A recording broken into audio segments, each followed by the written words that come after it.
And that concern has existed for quite a long time. Mm-hmm. Okay, just one more question. I'll let you go, Jim. What about the freedom of discussion? I kind of get the feeling that if you weren't Jewish, that you couldn't really get away with writing the things that you write in your criticism of the right wing of the Israel lobby and the Israeli government, that you sort of have this cover, that it's okay for you to criticize and you won't be called an anti-Semite. Is that right? Well, there's a special word that I first ran across during a Democratic presidential year in 1976, which was self-hating Jew. Right. I've been called that from now and again. Yeah. And it's not a very complimentary expression. That's part of the territory, I guess.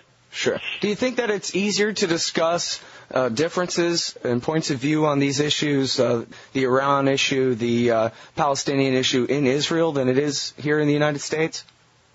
Oh, the public debate in Israel around all of these issues has historically been much broader than in the United States. I think that's become less true in recent years just because the Israeli left is not nearly as strong as it used to be, in part because of disillusionment over previous peace processes.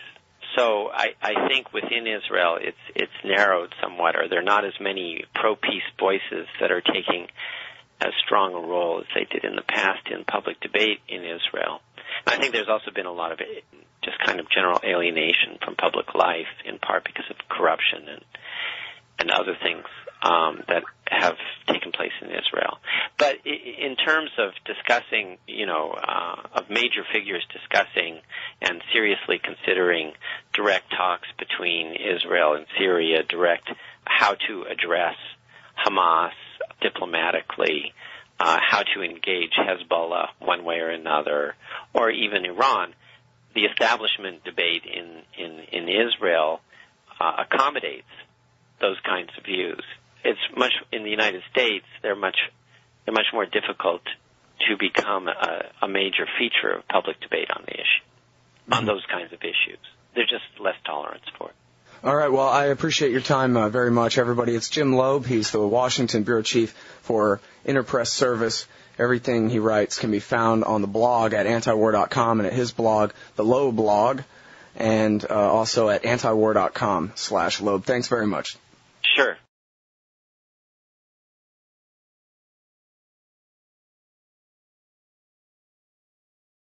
It's worth recalling that America's progress in Iraq is a direct result of the new strategy that Senator Obama vehemently opposed. It was the strategy he predicted would fail when he voted to cut off funds for our forces in Iraq. He now says he intends to withdraw combat troops from Iraq, 1 to 2 brigades per month, until they're all removed. He will do so regardless of the conditions in Iraq, regardless of the consequences for our national security, regardless of Israel's security, and in disregard of the best advice of our commanders on the ground. This course would surely result in a catastrophe. If our troops are ordered to make a forced retreat, we risk all-out civil war, genocide, and a failed state in the heart of the Middle East. Al-Qaeda terrorists would rejoice in the defeat of the United States. Allowing a potential terrorist sanctuary would profoundly affect the security of the United States, Israel, and our other friends, and would invite further intervention from Iraq's neighbors, including a very much emboldened Iran. We must not let this happen.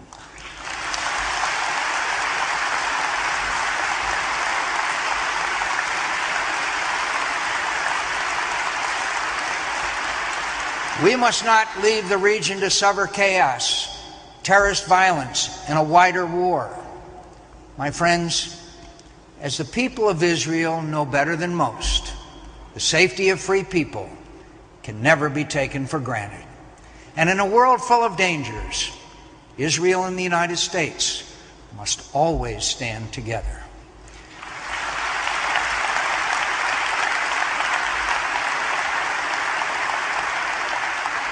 The state of Israel stands as a singular achievement in many ways, and not the least is its achievement as the great democracy of the Middle East.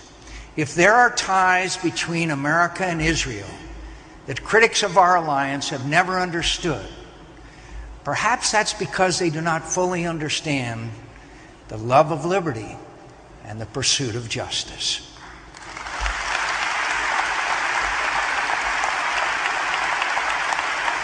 But they should know those ties cannot be broken. We were brought together by shared ideals and by shared adversity. We have been comrades in struggle and trusted partners in the quest for peace. We are the most natural of allies, and like Israel itself, that alliance is not fully understand. The Iranian regime supports violent extremists and challenges us across the region. It pursues a nuclear capability that could spark a dangerous arms race and raise the prospect of a transfer of nuclear know-how to terrorists. Its president denies the Holocaust and threatens to wipe Israel off the map. The danger from Iran is grave, it is real, and my goal will be to eliminate this threat.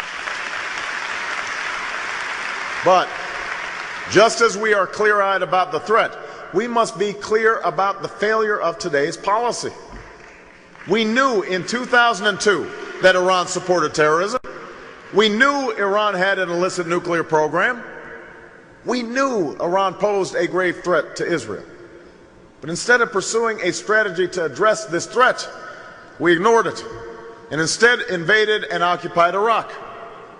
When I opposed the war, I warned that it would fan the flames of extremism in the Middle East.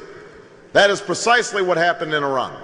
The hardliners tightened their grip, and Mahmoud Ahmadinejad was elected president in 2005. And the United States and Israel are less secure. I respect Senator McCain, and I look forward to a substantive debate with him these next 5 months. But on this point, we have differed, and we will differ. Senator McCain refuses to understand or acknowledge the failure of the policy he would continue. He criticizes my willingness to use strong diplomacy, but offers only an alternate reality, one where the war in Iraq has somehow put Iran on its heels. The truth is the opposite. Iran has strengthened its position. Iran is now enriching uranium, and it has reportedly stockpiled 150 kilos of low-enriched uranium. Its support for terrorism and threats towards Israel have increased. Those are the facts, and they cannot be denied. And I refuse to continue a policy that has made the United States and Israel less secure. If Israel was attacked, we would respond forcefully.